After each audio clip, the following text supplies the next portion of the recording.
Kingston, Jamaica, noting that it is deeply troubled by recent videos of altercations between civilians and members of the Jamaica Defence Force (JDF), and what it says is the excessive use of violence meted out to residents. Human rights advocacy group Jamaicans for Justice (JFJ) has called for the soldiers in question to be removed from frontline duty pending the investigation into the incidents. At this time, it would also be appropriate if the JDF, which is also conducting its own investigations, clarifies the status of the officers in question. We contend that the officers involved must be removed from frontline duty pending the outcome of the investigation. We also are calling for the full report, once complete, to be made public in the interest of transparency, JFJ said Friday in a news release. 2 videos emerged online this week showing soldiers beating residents in Denham Town during altercations.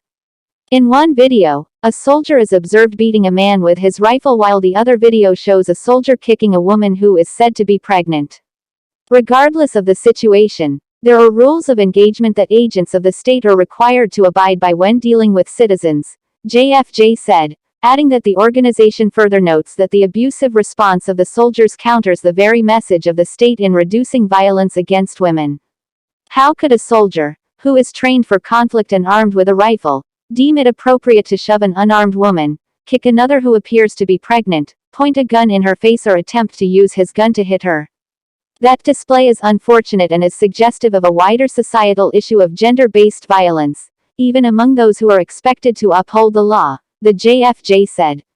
It argued that while members of the security forces must be able to defend themselves if their lives are threatened, proportionality must always be considered and efforts made by the state agents to de-escalate tense situations. We are also disturbed that there are members of the public who believe the response of the soldiers were warranted. There clearly needs to be social norms change, as part of a violence reduction campaign being championed by stakeholders including government and academia, as well as a rethinking of how some members of the public view the marginalized poor and those from low-income communities, the JFJ said.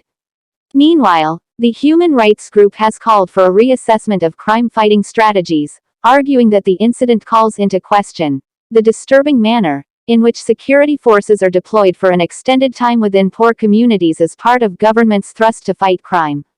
With Indicom 2020-21 statistics showing a rise in incidents of excessive force involving the JDF, we remain concerned about the effects of enhanced security measures. While we understand the complex nature of our crime problem and the difficulties faced in stemming said problem, we urge the government and the security forces to comprehensively review how the crime-fighting strategies can have less damaging effects on entire communities, the JFJ said.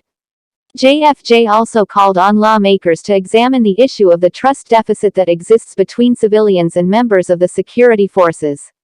The videos display the inevitable consequences of deploying soldiers into poor and marginalized communities for such an extended time.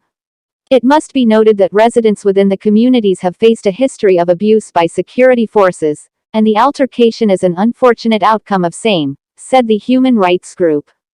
JFJ said it joins the calls for a swift and thorough investigation of the incidents and allegations of abuse, and welcomes the news that Indicom has already commenced its investigation into the matter.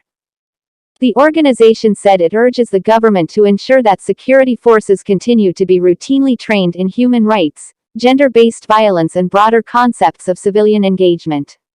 Public education is also important so that citizens understand how to act when engaging with members of the security forces, where their voices are heard without abuse towards those intended to serve and protect, the JFJ said.